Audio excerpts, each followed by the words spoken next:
Hello friends, এখন প্রায় সকাল 6:30। আমি আর আমার ছেলে বেরিয়ে পড়েছি। আজকে আমরা শ্রীধাম খেতুরি ধাম যাব। তাই যে আমরা বাসের কাছে পৌঁছে গেছি এবং আমরা এখন রওনা হব শ্রীধাম খেতুরি ধাম দর্শন করতে।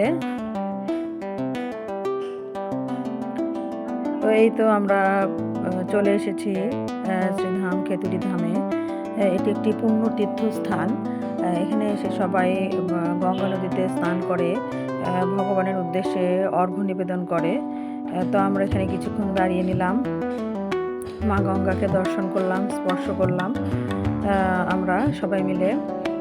এটি অনেক বড় তীর্থস্থান আমাদের জন্য। এখানে আসলে আসলে মন প্রশান্তিতে ভরে যায়। স্নান শেষ করে যে আমরা মন্দির দর্শন করলাম, এখানে শ্রী ভগবানের বিগ্রহ আছে, শ্রী শ্রী জগন্নাথ দেবের বিগ্রহ। এটি হচ্ছে একটি তমাল গাছ। এই গাছের নিচে বসে শ্রী শ্রী নরোত্তম ঠাকুর ভগবানের নাম জপ করতেন। আমরা সেখানে পরিক্রমা করলাম। এখানে আসলে সবাই স্নান শেষ করে পরিক্রমা করে আমরা ভগবানের উদ্দেশ্যে নিজের ইচ্ছা অনুভূতি সব কিছু প্রকাশ করে।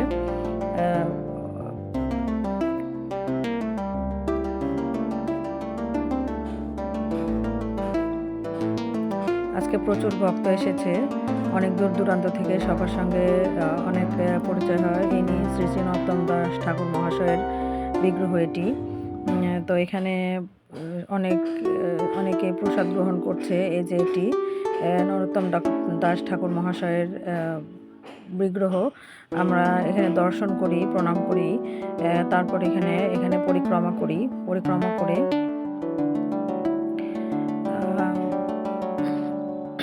তারপরে তো আমরা চলে আসি গৌরাঙ্গ বাড়ি, অর্থাৎ যেখানে আমরা এখানে থাকবো। এখানে আমাদের ভোগ রান্না হবে এবং সেবা হবে, প্রসাদ সেবা। তো আমরা একটু মন্দির দর্শন করার জন্য বেরিয়েছিলাম। এটি রাধা গোবিন্দর মন্দির। অনেক দূর দূরান্ত থেকে আজকে প্রচুর ভক্ত এসেছে। সবাই মন্দির দর্শন করছে, ভগবানের দর্শন করছে। আসলে মন্দিরে আসলে সবারই মন অনেক ভালো লাগে, পবিত্র লাগে। এটি রাধা গোবিন্দ মন্দির, রাধা গোবিন্দর বিগ্রহ আছে এখানে। আমরা এখানে প্রণাম করি, তারপরে আমরা এখানে পরিক্রমা করি মন্দিরটি। পরিক্রমা করে তারপরে আরেকটি মন্দির আছে পাশে, শ্রী শ্রী জগন্নাথ মন্দির। সেই মন্দিরেও যে আমরা প্রণাম করি ভগবানের উদ্দেশ্যে। তারপরে পরিক্রমা করি। এখানে সবাই কীর্তন করছিল, ভগবানের নাম গান করছিল। তো আমরাও তাই করছিলাম। এটি শ্রী শ্রী জগন্নাথ দেবের মন্দির।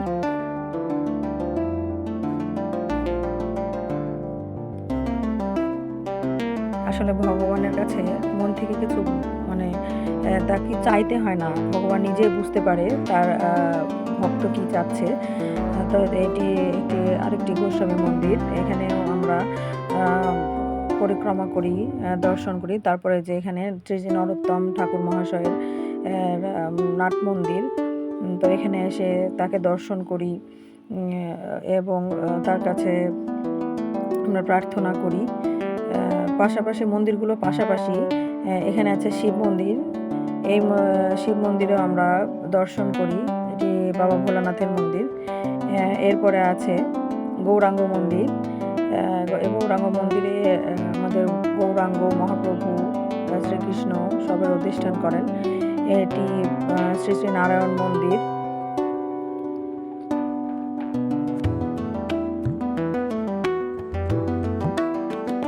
আমার ছেলে বলছে আমি ঘন্টা বাজাবো, তাই ঘন্টা বাজালো। এটি শ্রী শ্রী নারায়ণ শিলা, শ্রী শ্রী নারায়ণের মূর্তি। এরপরে আমরা বেরিয়ে পড়ি ইস্কন মন্দিরের উদ্দেশ্যে।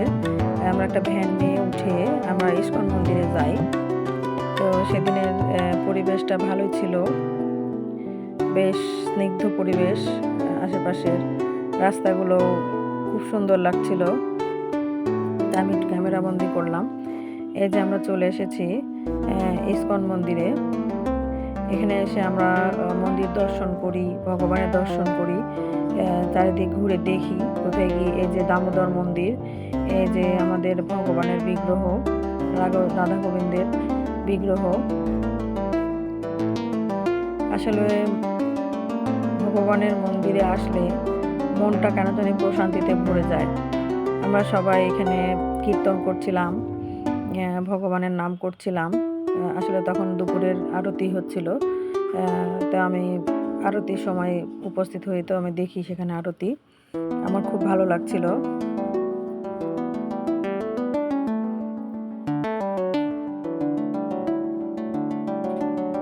মন্দিরের প্রধান পুরোহিত মহারাজ আরতি করছিলেন। এরপরে একজন মহারাজ এসে পাঠ করছিলেন, অর্থাৎ আজকে যে খেতুড়ি ধামের মাহাত্ম্য, সেই মাহাত্ম্য সম্পর্কে সবাইকে বলছিলেন।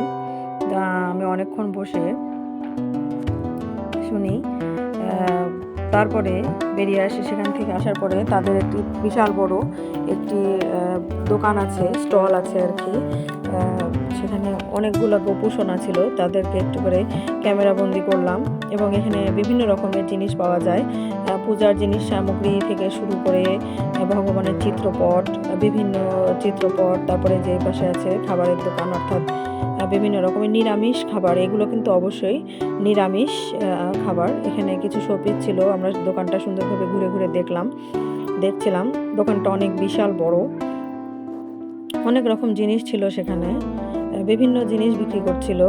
এখানে ভগবানের জিনিস, নিজেদের জন্য ব্যবহারের জন্য অনেক জিনিস।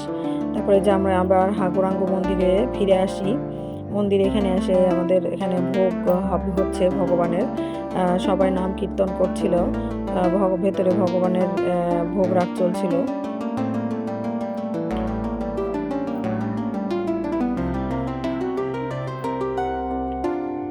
তো এই তো এবারে ভগবানের আরতি চলছে, ভগবানের আরতি করা হচ্ছে, ভগবানের উদ্দেশ্যে ভোগ নিবেদন করা হয়েছে, সেটি ভগবানের উদ্দেশ্যে নিবেদন করা হচ্ছে।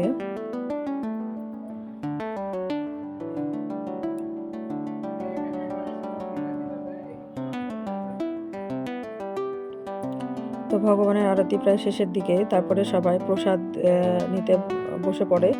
তো আমরা সবাই মিলে অনেকজন ছিলাম, আমরা প্রসাদ পেয়ে নিলাম। আর এই যে আমি প্রসাদ পাওয়া হয়ে গেছে, আমি একটু বারান্দায় বসেছিলাম, একটু খাওয়া দাওয়ার পরে বসে সময় কাটাচ্ছিলাম। এরপরে আমরা বাসে উঠে পড়েছি, আমরা বাড়ির উদ্দেশ্যে রওনা হব। আজকের দিনটা অনেক ভালো কেটেছে আমাদের। আজ এ পর্যন্তই, ভালো থেকো সবাই।